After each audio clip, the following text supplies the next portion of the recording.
Hi, I'm Ken, and this is my friend, the Noisy Drone. Wouldn't it be great if you could use your drone as a crane or a jib without all the racket? Well, I'm going to show you how to do it. It's as easy as that. You see? Now it's totally quiet. Can't hear anything but the trees, a little bit of traffic, my feet on the tracks, and oh, hark, is that a whippoorwill? All right, so here's the magic part. I just recorded myself with the drone, and it is noisy. So I took that card that I recorded my audio to out, put it in this player to play back into my ear. Now I'm recording in the same location with the same equipment, and I'm gonna play this back and echo what I just said. This is something that not a lot of people can do. I actually learned this from a blind friend of mine. That's how he would record radio commercials. I would write a script and then dictate the script, and then he would play my voice back in one ear and record it as an echo. Now you don't have to do it this way, there's other ways of doing it. And I will record the gravel sounds separately so that I can put them all together in editing.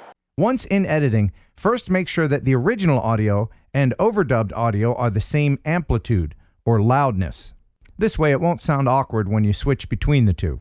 Pick the point in the video where you need the overdub to begin. It's as easy as... Then line up the original and overdub audio waveforms in your project in Premiere. Lining up the waveforms will make sure that the audio is in the right spot so it will sync up with the speaker's mouth movements. But the trees, a little bit of traffic, Of course, minor corrections will need to be made depending on how accurately you've parroted the original. And you can do this by cutting and moving the replacement audio to match the pacing of the original.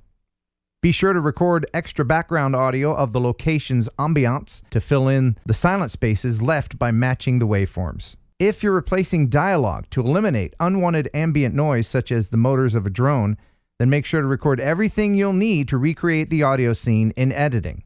For instance, the thing that really sells the silence of the drone in this shot is when I kick the stones. I knew I would need to add this sound again later, so I recorded a drone-free version of it, then placed it in the project where it needed to be. And yes, I even needed to add the whippoorwill. Hark! Is that a whippoorwill? Using a drone for technique shots like you would a crane or a jib, where it's just gently coming down, can be a handy-dandy thing. But it's really annoying when you have to deal with all that racket. It's nice that you're able to turn it off now. Oh, there we go. Ah, so much better. Ah, it's as though it's not even on. It's as though I could just put my finger. Nah, don't do that. That'd be bad. Anyway, I'm gonna walk away now and start the dramatic music as the jib crane slowly rises and I walk away into the sunset. Thanks for watching. Thanks for subscribing. Buh and bye.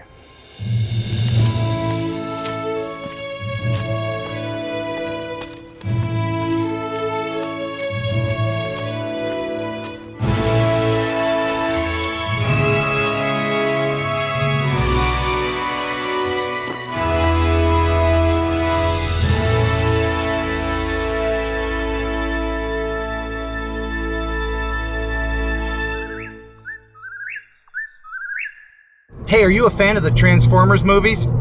Me too. I've seen every single one of them. And today I got to see a Transformer 18-wheeler in person. Check it out.